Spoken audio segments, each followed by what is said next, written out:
with us. We got Aldous, Chip, and Marvin. A little bit from Andrew from John Papa. Take it away, guys. Alright. Well, good evening, good evening. Sorry I wasn't here earlier, but to talk about Craftpoint, I think it's instructive to note that before 2011, we didn't know each other, and we shared one thing. We like drinking beer. Good beer. Good beer. Eventually, just like everyone else, we went from drinking the traditional local beers to better tasting, more carefully prepared beers. And then in 2012, when we finally got together, I think it was very fortuitous that at that time there was a home brewers night every last Thursday. We got to talk about our passions, and we thought after a couple of drinking sessions, it's worth spending some time organizing ourselves and turning what we like to do, what we love doing, into something that will actually make a difference. So I like going around and talking to different people, finding out what interests them. Aldous here, he likes... I like the science behind the brewing, right. The math, the yeast, all that stuff. So he's more like the mad scientist in the group.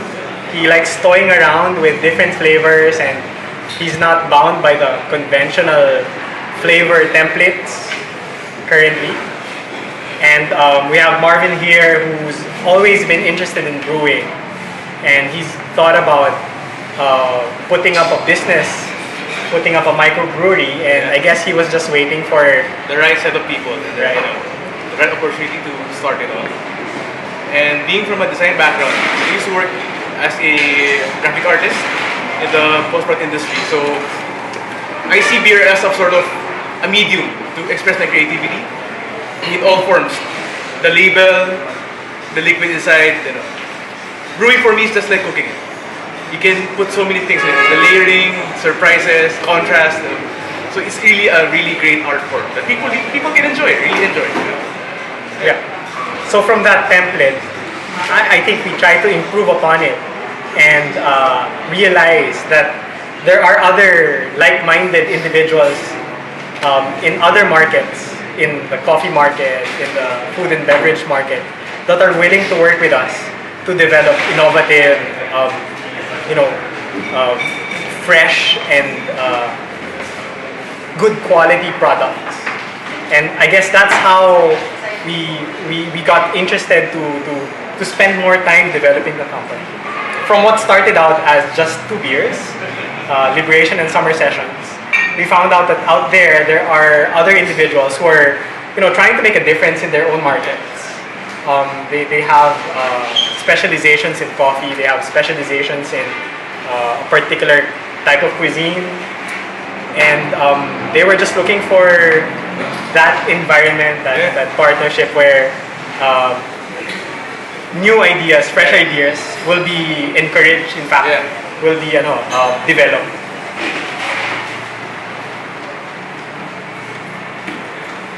And so like I said, from 2 beers, we went and developed how many? 5? Additional 5. 5 beers, which we never thought that we would be selling in the market. But as of this morning, we were able to finish 5 beers. 3 of those would be collaboration beers. So things happen pretty fast in the past few months. Right. They happen pretty fast. And I think we owe it to the fact that we were lucky to have met very creative and very pioneering individuals. Can you tell us a bit about the process of brewing a beer? So how does, tell us from like the inception of the idea, like how do you decide to start a summer beer or a beer named Liberation? Where does the spark come from? And then from that spark, what are the steps from inception to finally holding the bottle in your hand and pouring it down your throat. So It's also been an idea, you know. We visualize what we want the beer to be, how it will taste like, how it will look like, which market will it fit to? Will it fit to the beginning market or more experienced palates? So then we dial down flavor. Then we try to determine what ingredients correspond to that certain kind of flavor. And then we test brew. We do a test for small batch brew because we believe in small batches to really fine tune the flavors. Then, do you want the whole process, the brewing process, or? Well, I mean, Sure. just to add to what he just Yeah, said, yeah. no, I think it fundamentally starts with your preference. Yeah. Like the Liberation and Summer Sessions, they were conceptualized because Marvin had an idea what a good beer would taste like based on what he think would improve upon what's currently available, right? Right. And then the science in it, I guess each one of us studied how it is theoretically, the steps. No, do you want to talk about like Sure, yeah. just broad strokes? walk us through the whole yeah, the broad brewing process. strokes, yeah. Right. All right. Brewing process, yeah. We also, I think it's important to know we've got a biologist on staff Yeah. right here, so he's dealing with the Right. with the yeast and So, also yeah. right. So as you know, beer is made up of 4 basic ingredients, right? Malt, hops, yeast, and water. Those are the 4 basic ones. So we start with malt. Malt is what gives your beer the alcohol, where you get the alcohol. So malt is purely starch, no? So you have to convert starch to sugar, then the sugar you have to convert to alcohol. Okay, so the first step in brewing is called mashing, wherein you take it's like steeping. You know when you get tea, you steep it in hot water, it's the same concept. So you get malt, you steep it in hot water, wherein the starch turns into sugar. The enzymes in the malt convert itself into sugar. Then once it's converted to sugar, you have to boil it. That's where you add the hops and other flavors you want, be it fruits or whichever ingredient you want to put in. And then after you boil it, you cool it down, you transfer to a fermenter, be it a tank or the water bottles, the big one, the dispensers. You can put it there, seal it, you put yeast, you ferment it with. The yeast plays a really large role in what kind of flavor the beer will eventually be. So for example, you can go with lager yeast. Yeah. You can use lager yeast for more cleaner taste, or ale yeast for more fruity or more flavorful beers. Our 2 beers, the Liberation and Summer Session, uses different types of yeast. So that creates a very different, very split flavor. Yeah. For those who attended the tasting earlier, remember the Chimay Blue? Yeah? Yeah. If you brew the Chimay Blue using a different yeast, it won't taste the same at all. So the majority of the flavor in Chimay Blue comes from the fermentation in the yeast. So it really plays a big role, especially for Belgian beers. That's the magic. That's where the magic is. That's where he comes in, the yeast part. Okay, so once that's done, it's fermented, then you have to condition it, to really melt the flavors, rough out the edges of flavors. And then from there, you can either filter it, or you can go to unfiltered versions. Then you can either bottle condition, or you put it in a keg. So when you bottle condition, you have to carbonate it somehow, right? So what you do is you put sugar, a bit of sugar in the whole batch before you bottle it. So when in the bottle, it will ferment a bit more, it will produce more CO2. So when you open it, it's perfectly carbonated, right?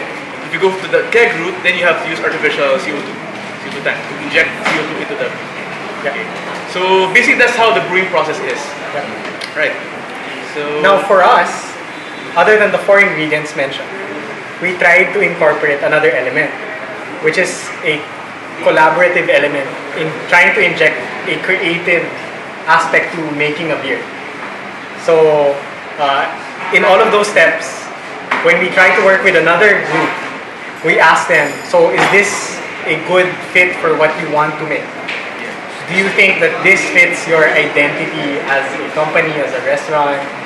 And so our group in particular, when we make a beer, we put an emphasis on the uniqueness of the product, and we want it to be something that's different in the market. yeah. So if you look at the beers that we have currently, and you can ask these guys, none of our beers are actually to style, in the sense that we've tried to mix and match different different styles of beer. even different regions. You try to combine American beer with Belgian beer. That's liberation. Those kinds of style bending techniques. No?